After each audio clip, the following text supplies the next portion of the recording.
Assalamualaikum warahmatullahi wabarakatuh. Kita ketemu lagi di mata kuliah Sistem Kendali Kontinu, dan kali ini kita masuk ke pertemuan kelima. Jadi pada pertemuan 2 minggu sebelumnya kita sudah belajar tentang pemodelan sistem, baik sistem elektrik, servo, sistem fluida, dan juga sistem transfer calor atau heat ya. Nah, minggu ini kita masuk ke materi baru, yaitu tentang penyederhanaan blok diagram. Jadi kalau misalkan Anda skripsi, itu biasanya ketemu sama blok diagram, tapi blok diagram di sana itu definisinya beda dengan blok diagram pada control system. Kalau blok diagram pada skripsi itu lebih ke hubungan antar hardware. Sementara kalau blok diagram pada sistem kendali itu lebih ke hubungan antar sistem. Yang bisa jadi sistemnya itu berupa hardware. Tapi ketika kita menyederhanakan, hardware-nya itu jadi satu. Oke, ya. Kita lihat untuk tujuan dari ini apa namanya penyederhanaan blok diagram. Jadi mahasiswa ya diharapkan mampu untuk menyederhanakan blok diagram. Kenapa dalam sistem kontrol blok diagram itu sangat penting? Karena kalau di dalam sistem kontrol itu hubungan antar sistemnya baik dari pengontrol, sensor, maupun dari plan atau alat yang mau kita kendalikan itu bisa jadi saling terkoneksi dengan sedikit rumit. Ya, kenapa? Karena ada umpan balik atau feedback dan juga ada untai maju atau feed forward. Nah, ketika sebuah sistem memiliki beberapa umpan balik atau feedback atau juga memiliki feed forward, ya kita butuh tahu sebenarnya persamaan model output per input dari interkoneksi interkoneksi tadi itu seperti apa. Ya, jadi misalkan ada sistem dengan pengendali, lalu ada sensor, lalu ada sensor untuk feed forward, lalu ada sensor untuk feedback, lalu ada sistem yang dikendalikan yang bisa jadi tidak cuma satu. Nah, ketika kita menghubungkan masing-masing blok diagram tadi, itu ada persamaan model matematika yang bisa ya, bisa melambangkan hubungan antara output dan input. Di mana ya kita harus cari hubungan output per inputnya seperti apa kalau kita menggunakan banyak feedback, banyak feed forward, dan lain-lain. Sebenarnya ada dua cara. Yang pertama adalah menggunakan diagram kotak atau Bleek diagram, dan yang kedua menggunakan sinyal flow graph. Tapi saya ngajarin yang penyederhanaan blok diagram saja, karena pada intinya kita ingin menyederhanakan sebuah hubungan interkoneksi sistem atau komponen-komponen dasar sistem kontrol yang saling terhubung. Daripada saya ngasih banyak cara dan bingung, mending saya kasih satu cara aja, tapi cukup cukup kuat. Artinya biar lebih mudah dipahami. Oke, kita bisa lihat ya. Kalau blok diagram secara sistem itu ada 3 komponen. Yang pertama adalah input atau masukan, ya input atau masukan. Lalu kotaknya sendiri, ya kotaknya sendiri. Kalau misalkan di dalam skripsi kotaknya itu adalah hardware. Tapi persamaan dalam skripsi atau Sistem kendali adalah kotak itu punya input dan punya output, di mana arah input atau arah masukan itu adalah masuk ke kotak. Sementara untuk arah dari output atau keluaran itu adalah keluar dari kotak. Sementara kotaknya itu sendiri adalah lambang dari operasi. Ya, lambang dari operasi. Nah, di sini kita ngelihat ya hubungan masukan keluaran untuk beberapa diagram kotak, baik dalam zona atau domain waktu, atau kalau dalam kasus ini adalah kawasan waktu, maupun dalam zona frekuensi, atau dalam kasus ini adalah kawasan frekuensi. Misalkan begini, ya, di sini ada input Vs, ya, Vs, maka ketika di dalam kotak itu ada konstanta K misalkan, maka nilai dari Vs itu kita tinggal kalikan dengan K dan hasilnya adalah Ys. Ya. Dimana kalau dalam domain frekuensi kita bisa lihat Ys, ya, S itu artinya cuma melambangkan domain, jadi bukan dikali.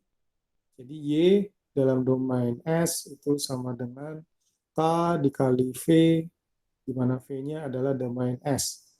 K itu adalah konstanta. Jadi ini hubungannya.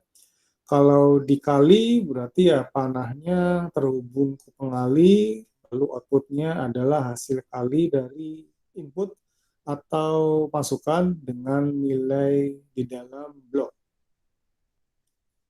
Lalu kalau misalkan kita mau mencari apa namanya fungsi yang umum, jadi kalau yang di atas sama bawah, yang atas itu dikalikan konstanta, kalau yang bawah itu dikalikan sebuah persamaan dalam domain Laplace. Tapi tetap sama-sama dikali. Jadi kalau untuk fungsi alih umum, misalkan inputnya adalah V dalam domain S, lalu kotaknya itu adalah sebuah sistem dalam domain S, ya. Lalu outputnya itu adalah Y dalam domain S, maka Y dalam domain S itu sama dengan T dalam domain S dikalikan V dalam domain S. Ya, jadi mirip ya, atas sama bawah. Cuma kalau atas dengan konstanta, dan kalau yang bawah itu dengan persamaan dalam domain Laplace. Cuma karena mirip, ya, bedanya terlihat di zona waktu. Jadi kalau dalam zona waktu, ketika kita kalikan konstanta, maka nilai dari output zona waktunya itu sama-sama dikalikan konstanta. Tetapi kalau misalkan dalam bentuk persamaan domain Laplace, maka kita nggak bisa ubah langsung ke dalam domain waktu sebelum melakukan inverse Laplace dulu untuk nilai Ys-nya. Ya, jadi untuk blok diagram mirip, sama-sama pengali, cuma untuk konversi ke domain waktunya yang sedikit berbeda. Oke, lalu bagaimana kalau kita mau menjumlahkan, ya, menjumlahkan dua buah input, ya, di mana inputnya itu bisa jadi berasal dari mana saja. Ya, kita tinggal menggunakan bulatan ini yang dibagi 4 kayak pizza. Ya, di mana lambang tambah kurang itu tinggal diletakkan di sini. Misalkan saya mau menjumlahkan V1 tambah V2 dalam domain Laplace, ya berarti input V1 terhubung ke positif, ke lambang pizza ini, lalu input V2 terhubung ke positif pada lambang pizza ini juga, dan keluarannya adalah output. Standarnya biasanya ini sebelah kiri sama sebelah atas atau bawah. Tapi bisa jadi ada juga yang di luar standar. Jadi ingat, kalau perkalian itu kita gunakan kotak. Jadi kalau pakai kotak itu artinya dikali ya blok ini. Sementara kalau pakai lingkaran yang dibagi 4 itu adalah penjumlahan atau pengurangan. Ya. Jadi ini ada 4 blok diagram dasar. Ya, lalu kalau misalkan dia ada cabang untuk titik take off seperti ini, maka kita bisa lihat bahwa YS di sini itu sama dengan VS. Jadi cabang di sini ini untuk umpan balik atau feed forward, kalau ke depan intinya YS sama dengan VS. Nah, untuk mentransformasikan diagram kotak, ya, untuk mentransformasikan diagram kotak, kita bisa melihat untuk elemen seri, ya, atau cascade.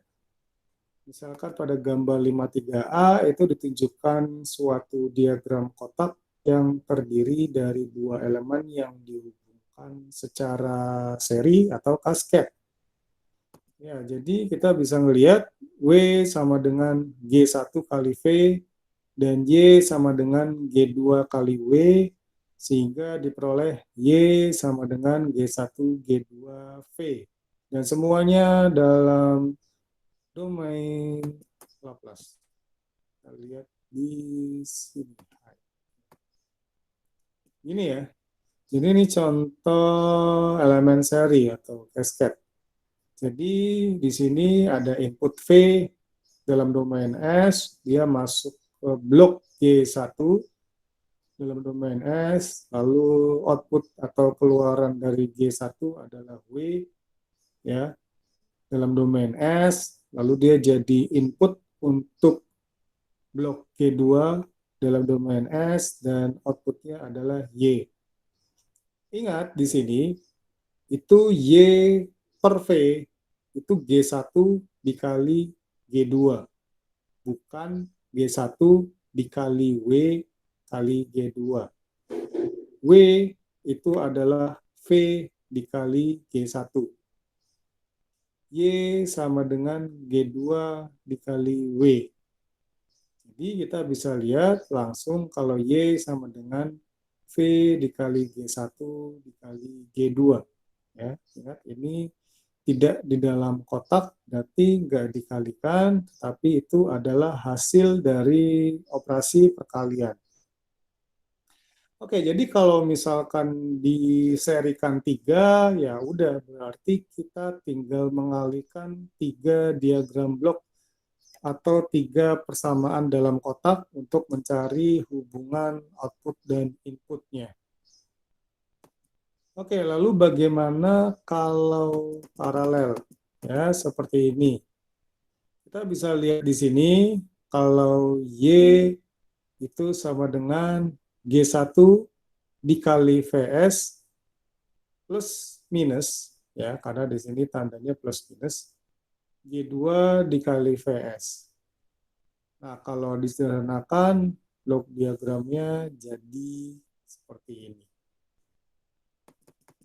Ya, nah ini yang sedikit butuh perhatian, karena kalau misalkan perkalian sama penjumlahan itu relatif mudah ya. Kalau penjumlahan berarti di paralel kita tinggal melihat arah panahnya ke positif atau ke negatif.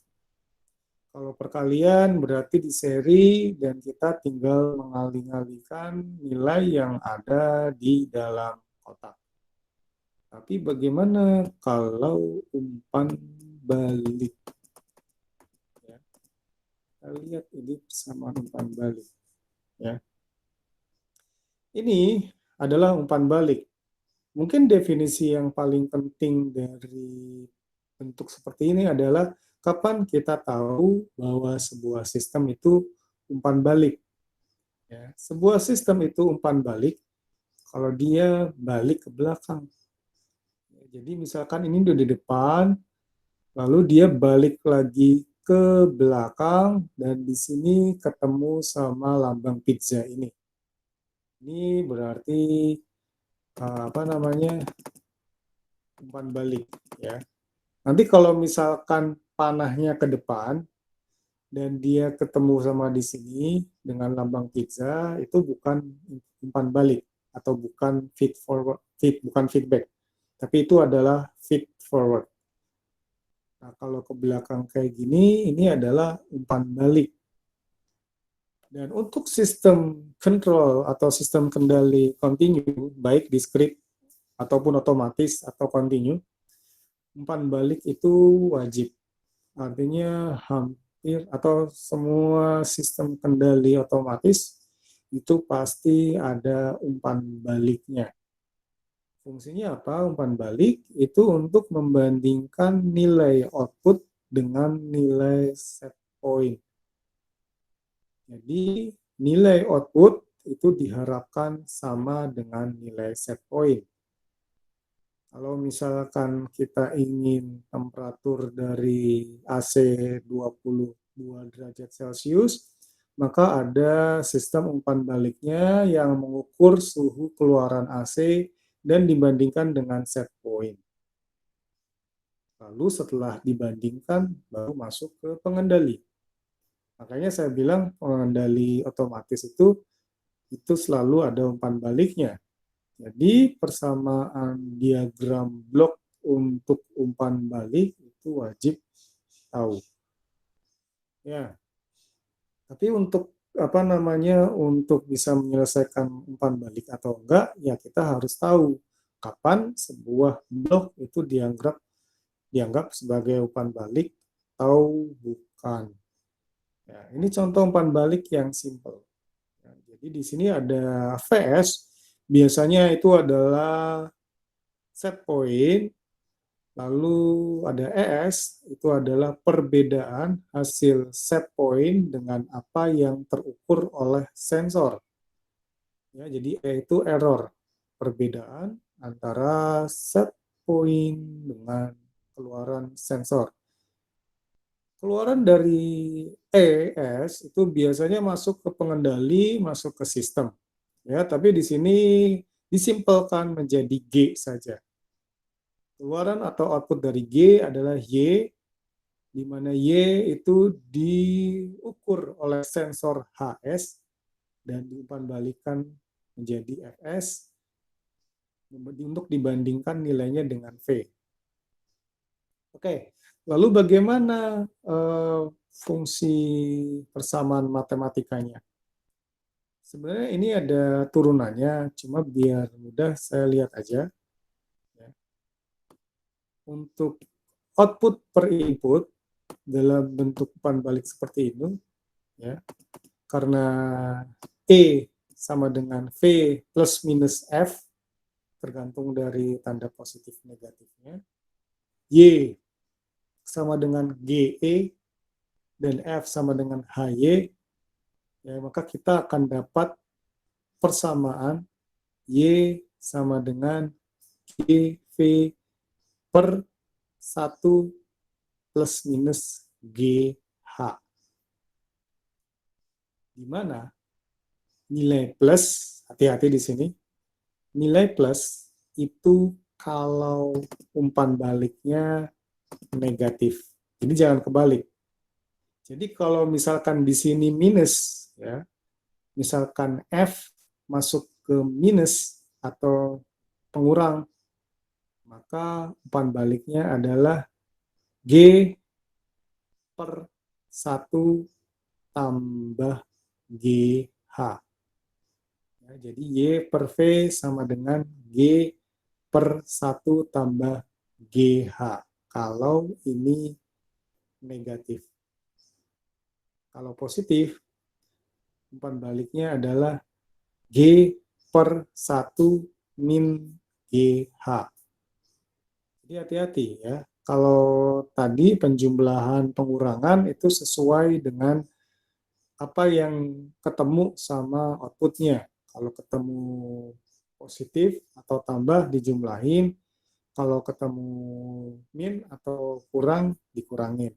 Tapi kalau dalam umpan balik negatifnya, kalau feedbacknya ketemu plus, maka persamaan di bawah itu dikurangin.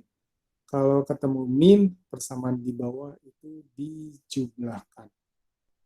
Ya, itu harus diingat, jangan sampai ketukar. Jadi sekali lagi, kalau ini negatif, persamaan output per inputnya atau Y per V-nya adalah G per 1 tambah GH. Kalau negatif, itu adalah G per 1 min GH. Oke, lalu kita lihat untuk apa namanya ikal terbuka. Ya, jadi kalau misalkan kita melihat ikal terbuka untuk gambar 55 ya, maka Fs atau F ya sama dengan GHV. GH ya, ini kan V G H ya, ini kan dikalikan seperti itu. Jadi ini kalau dipotong. Ya, jadi misalkan kita nggak pakai umpan balik ke sini, maka F sama dengan VGH. Ya. Nah, kalau misalkan fungsi alih tunggal dari SEM adalah GH-nya saja. Nah, oke, tadi kita udah belajar tentang basic-basic ya, basic-basic tentang penyederhanaan diagram blok. Jadi ada perkalian, lalu ada penjumlahan pengurangan, dan umpan balik positif, umpan balik positif, atau umpan balik negatif. Nah, tapi kadang-kadang dalam sebuah penyederhanaan blok diagram itu ribet ya. Artinya kadang-kadang cabang-cabangnya itu saling berinteraksi. Sehingga kita perlu memindahkan cabang-cabangnya. Kita perlu mindahin biar nggak saling berinteraksi satu sama lain. Ya. Misalkan begini, tapi ini bukan contoh yang berinteraksi. Misalkan saya mau mindahin si W yang tadinya terletak setelah G itu jadi ke sebelum G. Ya. Misalkan tadi ada W, letaknya setelah setelah G, lalu saya ingin pindahkan ke sebelum G. Maka ketika dipindahkan ke sebelum G, persamaan W harus dibagi G dulu, atau dikalikan 1 per G. Logikanya seperti apa? Karena nanti kalau dia maju lagi ke sini, itu akan jadi 1. 1 per G kali G sama dengan 1. Jadi nggak mengubah persamaan. Satunya adalah nilai yang berasal dari W. Tapi kalau sebaliknya, tadinya ada di sebelah kiri, tapi lalu dipindahkan ke sebelah kanan, maka persamaan W-nya itu dikalikan dengan G. Ya. Oke, itu adalah pemindahan cabang positif negatif. Ya. Ini contoh yang kalau dipindahkan ke sebelah kanan, ya kalau dipindahkan ke sebelah kanan, W-nya kan tadi kan sebelah kiri. Lalu saya mau pindahin ke sebelah kanan. Cabangnya setelah output G, maka nilai dari pemindahan tadi dikalikan dengan G. Karena tadinya dia itu ngelewatin G. Kalau dia di sini, sehingga hasilnya adalah GW. Kalau dia cabangnya pindahin ke sini tanpa melewati G, biar hasilnya sama kayak tadi, maka keluaran dari W itu dikalikan dengan G. Ya, jadi ini adalah tadi pemindahan cabang pizza atau cabang bulatan. Kalau kita mau memindahkan take off, ya, atau ketika cabangnya mau pergi, itu apa namanya, kita bisa lihat untuk contoh kasus ini. Saya mindahin yang tadinya ngelewatin G jadi sebelum G. Itu kebalikannya sama yang pizza tadi. Kalau misalkan yang G itu kan dia ngelewatin G dulu baru ke W. Kalau dipindahin ke sebelah kiri itu jadi nggak ngelewatin G. Ya. Jadi biar sama ketika dipindahin ke kiri nilai W-nya dikalikan G dulu. Ya. Ingat ini untuk take off. Jadi kalau misalkan prinsip pemindahan take off ya dengan penjumlah dan pengurang itu beda.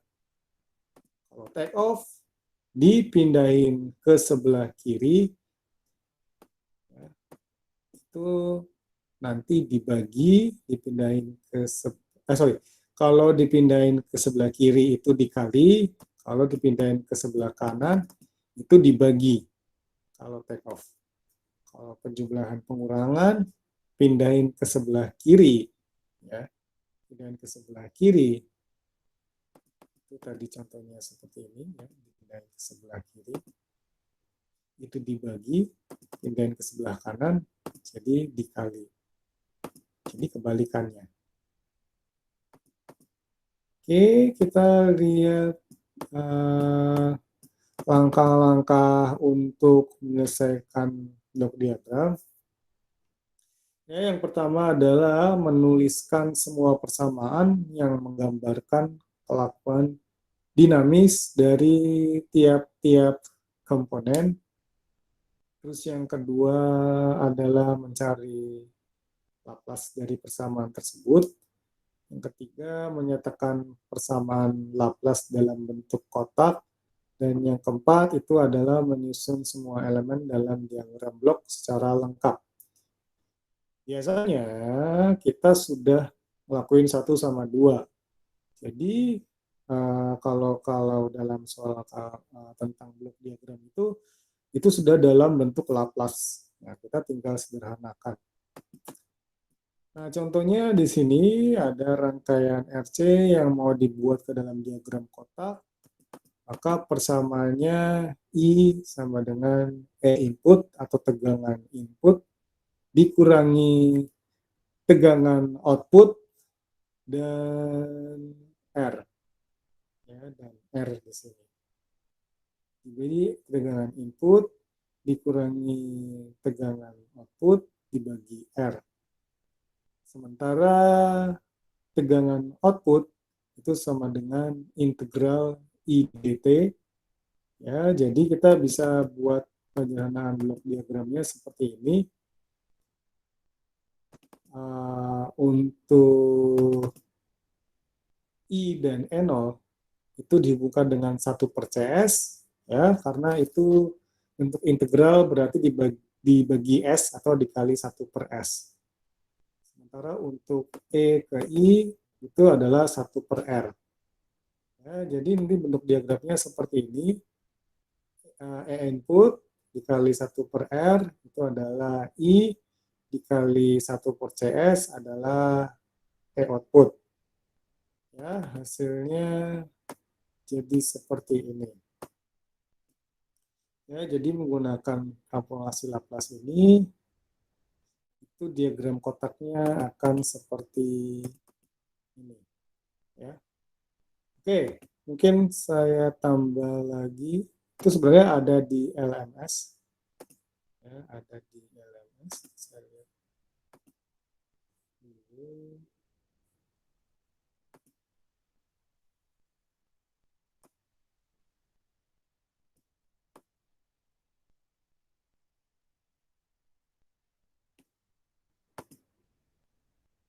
Ini saya sudah share di sini sebenarnya. Soal contoh blok diagram. Ya. Jadi kalau blok diagramnya kayak gini, jadi seperti apa? Ya. Dan sudah ada link yang saya berikan. Mari kita lihat sama-sama aja. Itu linknya sudah ada. Bagaimana cara menyelesaikan bentuk diagram seperti ini dan bentuk yang ini, ya. Itu linknya bisa langsung dibuka sih, ya, di apa namanya di LMS. Jadi ini saya sudah kasih linknya. Ini misalkan cara penyelesaian contoh nomor 1 ini, ya itu sudah bisa dilihat ya. Ini adalah yang lain, cara lainnya. Ya itu lalu untuk cara penyelesaian nomor 2. Oke, jadi nanti tinggal dilihat saja di link untuk apa namanya cara penyelesaian blok diagram, ya, untuk nomor 1 sama nomor 2 itu sudah ada di YouTube. Dan untuk tugas itu ada di LMS juga. Ini.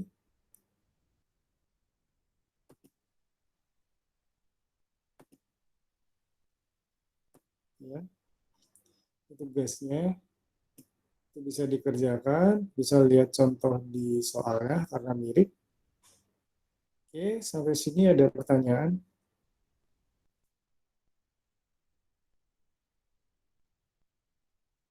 Belum, Pak. Nanti kalau ada ditanya di WA. Oke, nanti bisa dilihat aja di link YouTube-nya untuk contoh kasusnya ya, karena ini kan mirip ya. Nomor 1 itu ada di YouTube, nomor 2 juga sudah ada di YouTube. Oke, kalau tidak ada pertanyaan, mungkin cukup sekian pertemuan hari ini. Assalamualaikum warahmatullahi wabarakatuh. Waalaikumsalam warahmatullahi wabarakatuh. Waalaikumsalam warahmatullahi wabarakatuh. Terima kasih, Pak. Oke, sama-sama.